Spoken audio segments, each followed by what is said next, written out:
আসসালামু আলাইকুম। Hi guys, দেখুন আমি গ্রামের বাড়িতে রান্না করতেছি। এটা কি তরকারি দেখি আপনারা কে কে বলতে পারেন।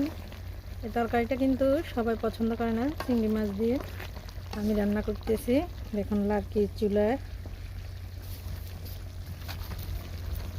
এখানে আমি মাছ রান্না করছি, আর এখানে চিংড়ি মাছ দিয়ে লাউ রান্না করছি।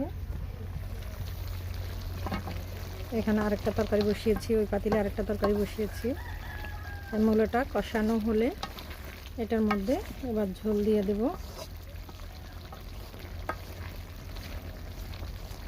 গ্রামের বাড়িতে আসলে শীতের সময় অনেক তাজা তাজা মজার মজার সবজি পাওয়া যায়, খেতে অনেক ভালো লাগে।